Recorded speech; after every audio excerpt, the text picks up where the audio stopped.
vice chair, have any symptoms at all? You've got this kit from the Department of Mental Health, and And they we say that's are good for doing it at each one of our senior centers.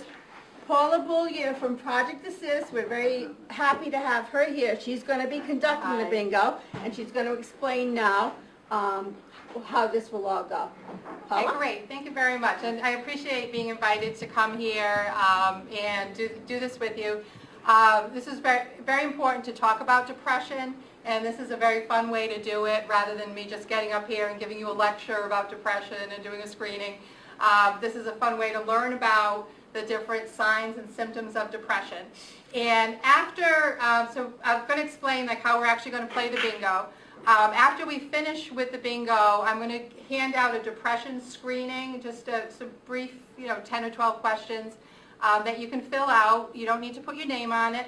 And I'm going to stay here while you're eating lunch. If anyone wants to come over and speak with me, I'll be here and I can talk with you. I also have my card on the back table, so if anyone doesn't want to speak to me today but wants to give me a call, I have information of how you can reach me.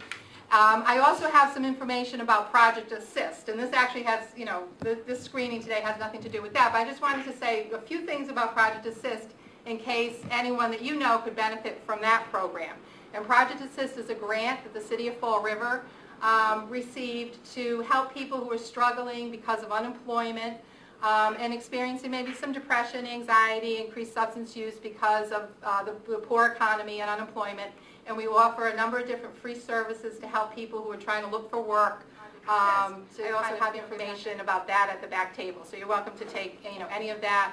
Give me a call after you leave here today, or talk to me today, and I'd be glad to help you out with that. So what I'm just going to do briefly is go through, just kind of a little introduction and how we're going to play the game. I'll move around so that you can kind of, see the cards that I'm holding up, so that you can all be comfortable staying, where you want in your favorite seats. I gave everyone a little explanation of the instructions, but I'm just going to read through that. Signs, symptoms, and treatment options for depression, a medical condition that can affect your well-being and quality of life. Millions of Americans suffer from the illness each year. The good news is that once treated, most people can feel good again. If you're here enjoying bingo, perhaps you're not suffering from depression, but you may learn something that will help a friend who didn't want to come out today, who may be back at home with the shades drawn, or who just doesn't want to go out anymore. Depression is similar to other disorders such as diabetes and heart disease. They all can be influenced by lifestyle and the ups and downs of life. There is also a genetic factor to these illnesses, meaning you may be more susceptible to them if your parents, grandparents, brothers, or sisters have them. Depression, just like diabetes and high blood pressure, has physical symptoms and is thought to be due to a chemical imbalance in the brain. It's also similar because treatments that include lifestyle changes and medications make it possible to manage and recover in most cases. So this Feel Good Bingo is a little different from regular bingo, as you can probably see by looking at the card. You don't have to have a picture under a certain bingo letter. You simply cover the picture I hold up no matter where it appears on the board. And as I hold it up, I'll move towards the back so that people who can't see from here can also look at the picture. I'll hold up the card, talk a little bit about each one. If you have the picture, you can put a chip on the picture. Bingo is when you get a straight line in any direction. Has experienced the symptoms described in the game for a significant period of time, tell your doctor, a social worker, a trusted friend, or a health care provider. And as I said before, after we finish playing the game, I'm going to hand out a depression screening. I'll give you a pen, and you can take that, and then I'll be available to talk to you afterwards. So does anyone have any questions before we start? And can everyone hear me? Yeah. Okay, I have a loud voice, so I just want to make sure that... Now what we're going to do, is if you have bingo, then you can yell out bingo, and then Paula will continue to finish off about that, and then you'll be able to come up here and choose. Okay, the first card we have here is that you can't focus. So it's pictures of the eyeglasses. Okay.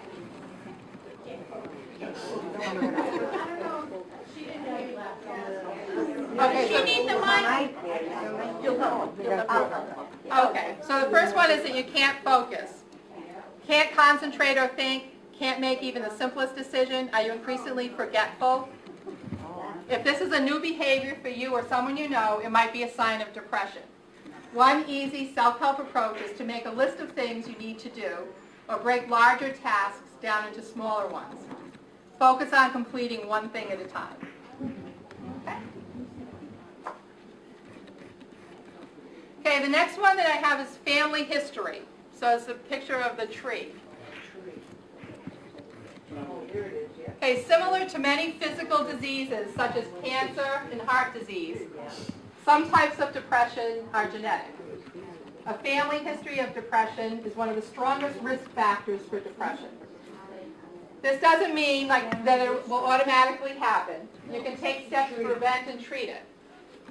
Let your doctor know if any of your immediate relatives have suffered from depression. Okay, and then again, just like many other diseases, a family history is really important. Okay, now probably, most people have some aches and pains in here. I think probably all of us. Isn't it just a natural part of aging? Well, yes, aches and pains may come and go as we get older. However, depression may also show up as a series of physical ailments that don't go away with treatment. Yeah, right there. Aches and pains. I know I have them. Yeah, I have them too. So even just going for a walk could make you feel better physically and mentally. However, if you have ongoing headaches, stomach aches, or other aches and pains that your doctor can't explain, then this could be a sign of depression. Now, the next one that we have is that you're lonely. Okay, a depressed person may purposely distance themselves from family and friends and withdraw from normal activities. Feelings of loneliness and isolation are common in people with depression, even if they have friends and family around them. Someone who is feeling lonely should try to surround themselves with people who are positive and caring and plan pleasant activities for themselves. So kind of like what you're doing today, coming here and taking part in something like this. Take such opportunities to talk with a loved one, a spiritual leader, or someone you trust about the way that you're feeling. So how are people doing? Does anyone need just one more? No? Couple more? Okay, the next one we have is that you feel tired. Okay, you're feeling tired for no reason. You don't feel like doing anything, and simple things take a big effort. When you lose interest in things you once enjoyed and no longer care about doing the things you used to do, this causes you to be more tired too. Constant fatigue can be a symptom of depression. It starts with getting out of bed in the morning and getting dressed. When you're dressed and ready for the day, you're less likely to stay in the house. Even a walk around the block can help. As you move more, you'll have more energy and not less. I believe that. So people agree with that? If you get up and get dressed and get out, makes you feel a lot better? Yeah. That's what I do every day. Mm-hmm. Oh, yeah, yeah. Oh, yeah. So a lot of these things, yeah, absolutely. So a lot of these things, you might experience them and it has really nothing to do with depression. But if it goes on for a long time, if you have a number of different symptoms like this, then, that is something that you can look at. Okay, the next one that we have is that you feel hopeless. So that's the one with the plant and the flower. Feeling hopeless, helpless, or worthless are common or serious symptoms of depression. The first step, letting a healthcare professional know how you feel, can be the hardest. It's important to remember that depression does not define who you are, and that depression is a common and treatable health problem. The good news is that once you take the first step, you're on the road to recovery. Yeah, so you should never, if you're feeling depressed, you shouldn't feel embarrassed or ashamed, feel like that's anything that's your fault. It's like any other disease or illness. It has symptoms, and it's something that you can get treated, and you share that with your doctor or someone, or a counselor or a friend. Okay, the next one that we have is loss. There are many different kinds of loss. Loss could mean changes in how you look, your mobility or general health, your social connection, where you live, or the death of a loved one. No matter what form it takes, loss can have an effect on how you feel about yourself and act towards others. This is quite normal, except when the feelings persist for weeks or months. Confiding in someone you trust and sharing with them how you feel is a step in the right direction. Not playing?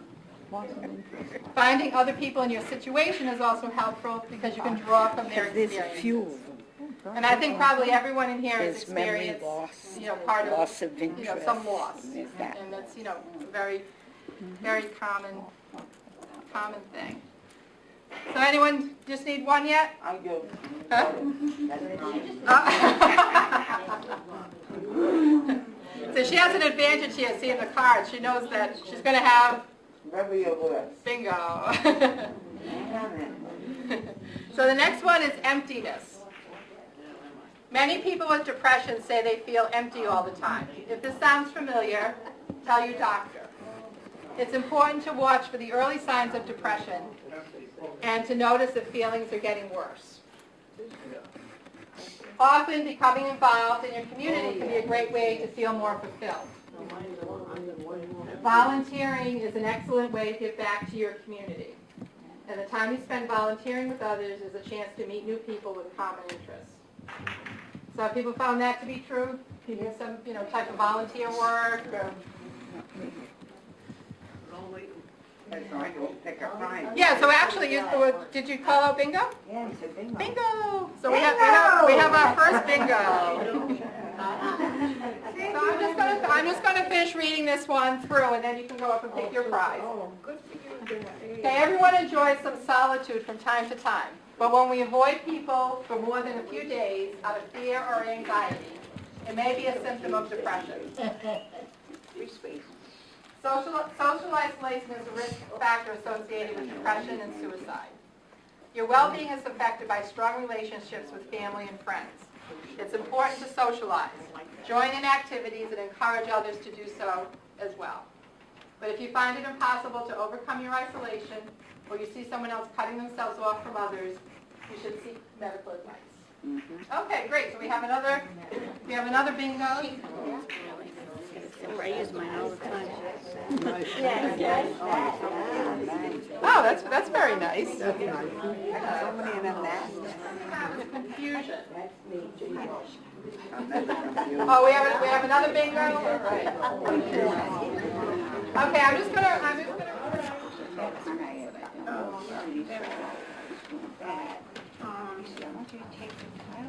I'm actually